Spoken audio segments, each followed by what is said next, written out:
সুযোগ সুবিধা পায়। তাহলে সেদিন হরি সিং এর সাথে ভারত গভর্নমেন্ট একটা চুক্তি হয়েছে, সেই পরিপ্রেক্ষিতে সেখান করে দেওয়াই খায়। বহুবার আন্দোলন হয়েছে, তোরা বন্ধ করে 370 নম্বর ধারা বন্ধ করে পায় না ইউনাইটেড মার্জা ইন্টারন্যাশনাল মার্জার আন্তর্জাতিক চুক্তি। সেটি যদি দিয়ে পায়, আজকে আমার কুচবিহার রাজ্যের ভারত মুক্তি হওয়ার আরো বেশি মূল্যবান। সেদিন আমরা না ছুটলে ভারতবর্ষ পৃথিবীর বুকে একটা যুক্তরাষ্ট্র হিসেবে প্রতিষ্ঠিত হওয়ারে পায় না। আমরা আমার ডেপুটেশনের মাধ্যমে জানাইলাম, আমার চুক্তি যেখানে আছে আমরা সেখানে চাই। চুক্তি যদি আছে, কুচবিহারের মানুষ সারাদিন টিকে থাকে, ভাত খাবার পাবেন নয়, আর সারাদিন পরিশ্রম করে দেবে, কোনো পারিশ্রমিক পাওয়ার নয়, উমে দিয়ে গু ফেলা দেবে, উমে দিয়ে চা খুঁটিটাই করা দেবে। আমরা সেইখানে মানি নেব যদি চুক্তি আছে। আমরা চুক্তির বাইরে একটা কথা কই না, এই চুক্তির যেটা আছে সেটার পূর্ণ রূপায়ণ হয় আমার মূল দাবি। হয়তো মনে মনে প্রশ্ন জাগির পায়, আজকে ভারতবর্ষ স্বাধীন হওয়ার বা চুক্তি হওয়ার আজকে 52-53 বছর পার হয়ে গেল, এইটা কি আসলে সম্ভব? সম্ভব, এইটাই সম্ভব। এতদিন আমরা জানি নাই, চাই নাই, এলাও জানছি, এলা আমরা জানো। ছোট্ট একটা উদাহরণ দিয়ে কম, আজকে আমার এমন অবস্থা কে হয়, এই গল্প দিয়ে কম। একটা রাজ্যের এক মহারাজা ছিল, সেই মহারাজা ওই মহারাজা রাজ্যের এক জায়গায় একটা হাট বসে দিছে। সেই হাটটার মেলাগুলা দোকান আসলো, সেই দোকানদারের ঘর সদায় খরচ পেশায়, তা দেখে যে সদায় দিনের লস হয়। তারপরে সেই দোকানদারের ঘর, বণিকের ঘর কি করেন, মহারাজার ওটি দেওয়া কল, মহারাজ আমার তো জিনিস বেশি হয় না, সদাই দিনে এখানে লস যায়, আমার তো হাত কোথায় বন্ধ করে দেওয়া হয়।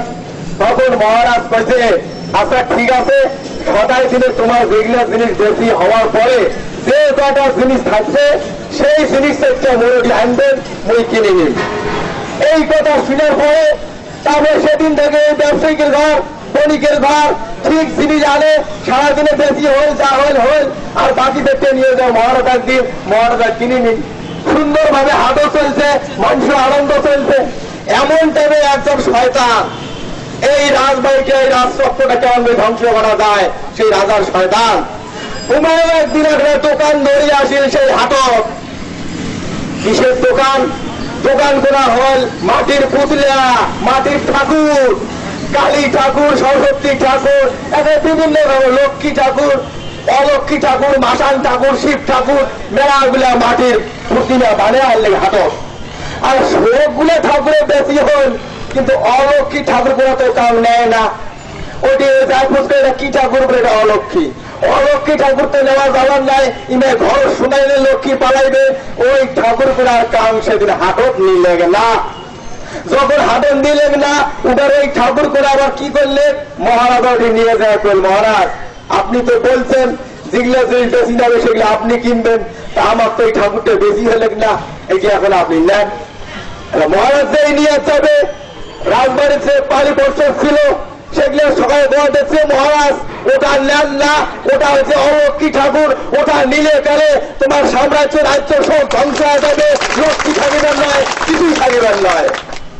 কিন্তু রাজা কি কইছে, না মুই যে সত্য গাড়ি চং, সেদিন হাটত যায় কইছং, সত্য সত্য করি কইছং, যে জিনিসটা বেশি না আমি সেটা মই নিন, অতএব মন নেওয়া থাকে। তো যখন এরা নেয়, তখন রাজ্যের যে লক্ষ্মী ঠাকুর, স্বয়ং লক্ষ্মী দেবী, উনি কি করেন, সেদিন তো নিয়ে নিলে অলক্ষ্মী ঠাকুরটা কিনিলে, এরা সন্ধ্যার সময় দেখে ভাল চাই আপনা সুন্দর দেবী মূর্তি মানসি রাজবাড়ি থেকে সন্ধ্যায় গেট করা দিয়ে পাড়বা দেখছে। মহারাজা কয়, আরে এত সুন্দর দেবতুল্য মানসি করা কায় না, তো মাও হবে, যাই আগে বেড়াইছে তোরা কায়। তখন ওই যে সেই নারী রূপী দেবী মা লক্ষ্মী বলছে, বাবা তুই তো লক্ষ্মী, ওরা কোটে যাস, ও তোর রাজ্য থাকি ছাই যাক, বলে ক্যা তুই যে অলক্ষিক জায়গা দিছিস, ও অলক্ষিক যেটি সেটিতে মুই থাকুক না, তা তুই আজকে অলক্ষিক বাদ দে, তাহলে মুই তোর রাজ্য থাকুক না হলে যান। তা উনারা কইছে, মহারাজ কইছে, মা মুই যে কথা দিছ সত্য করছেন যে, তাহলে তুই থাক, উভয় থাকলেই যান। তখন বলছে, যা মা তুই যা, যেহেতু তুমি সত্য গাড়ি তাই সত্য ভঙ্গ করেন নাও। লক্ষ্মী চলে গেল। তারপরের দিন ধর্ম তাইও দাওয়াত দিচ্ছে, উবাকে আটক করেন, ওই উবাকে একই কথা করেন যে তুই ওই অলৌকিকটা দূর কর, তাইলে আমরা থাকবো। মহারাজ করেন যে মুই তো সত্য গাড়ি সঙ্গে একটু ফেলের পাওয়ার নয়। উমেও গেল এমন করিয়ে রাজ্য থাকিয়া লক্ষ্মী, ধর্ম, সত্য, ন্যায়, নীতি, প্রেম, প্রীতি, ভক্তি সব গুলো পাড়ালে রাজ্য থাকিয়া অলক্ষী কোনা রয়ে গেল। এমন হইতে হইতে রাজ্য শ্মশান ভূমি হয়ে গেল। দিনে রাইতে কাউটার হান্ন অভাবে সীমা নাই, কাউটার প্রেম প্রীতি কিছু নাই। সেদিন ওই যে সত্য, সেদিন সন্ধ্যেবেলা একটা বেদা ছাওয়া পালাবা ধরছে গেট দিয়া, সেদিনও মহারাজ আটকে ফেলাইছে। জয়ালা কয় যে তুই কায়? বলে মহারাজ মুই তো সত্য। বলে তুই কোটে যাস? বলে মুই জান তোর রাজ্যদার কাউই নাই, অলৌকিক জায়গা দিছিস, অতএব মুইও চললুম তোর রাজ্যদার মুই আর থাকিবার নাম। যেই না সত্যের পরিচয় তোরা দিছে, অমনে মহারাজ রূপ করিয়ে হাত তুলে ধরিয়ে বাঁধাবাতি শেষ। বাঁধিয়ে কি বল যে তুই সত্য, তোর সত্যটা প্রতিষ্ঠা করার জন্য মুই আজকে লৌকিক চালু, ধর্ম সব কিছু ত্যাগ করলো, আজকে তুই পাওনা ধরছি। সেদিন সত্য ধরি ফেলাইছে। আবার ধরিয়ে কি করিস? আরে সাথে সাথে কারাগারে বন্দি, সত্য বন্দি হয়ে গেল।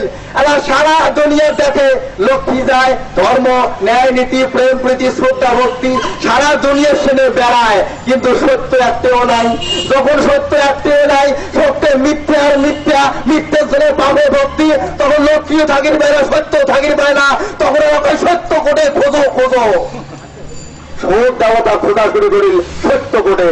তারপরে তখন খুঁজতে দাঁড়ির পাইল যে সত্যটা বন্ধ হয়েছে রাজবাড়ির কারাগারে, তখন সবাই কইল এ লক্ষ্মী, ওই ধর্ম, এ সত্য, সবাই চলো এই খুচরা হয়েছে রাজ্যের রাজবাড়িতে সত্য বন্দী আছে।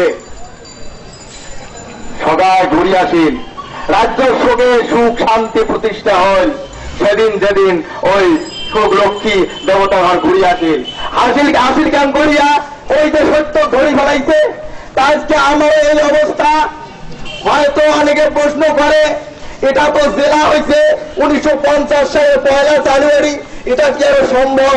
সেদিন না কুচবিহারের মহারাজা বাতি ছিল, তাকে কয় নাই, নিশ্চয় তাহলে যুক্তি ছিল না বলে কয় নাই, প্রশ্ন করে।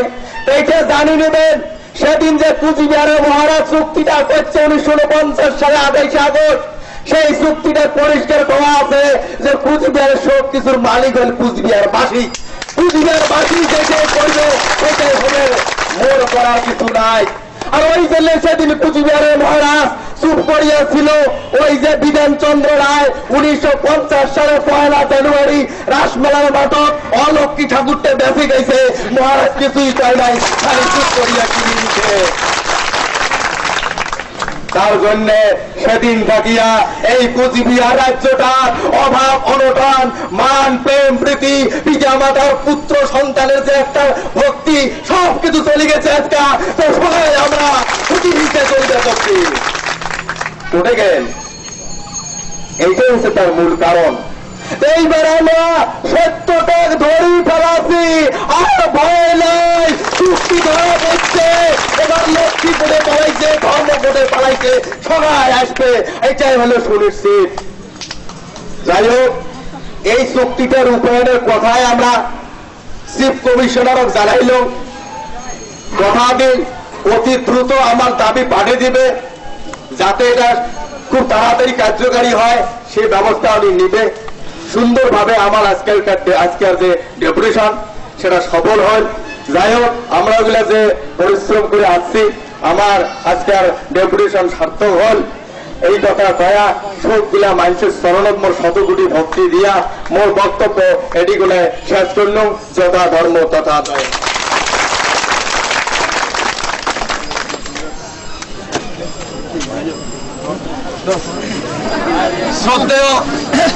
শ্রদ্ধেয় বৃহত্তর কুচবিহার মানসি গিলা সবাই মোর 100 কোটি ভক্তি নাও। যাই হোক, ধ্যান করি আমরা কুচবিহারের মানসি, মহান মানসি। আমার ভদ্রতা, আমার সভ্যতা, আমার সাংস্কৃতিক সারা পৃথিবীর থেকে শ্রেষ্ঠ এই বৈশিষ্ট্য যাতে বজায় রাখিয়া খুব ভদ্রভাবে শান্তভাবে আমরা যাই যেমন করে আসছি তাই তেমন করেই যাই। আমরা যেন দেখে টিভে পাই যে কাকু কন্ট্রোলিং লাগে না, আমরা একাই ভদ্রভাবে যাওয়ার পাই, সেইটা আশা রাখিয়া সুস্থভাবে সবাই যাত্রা করে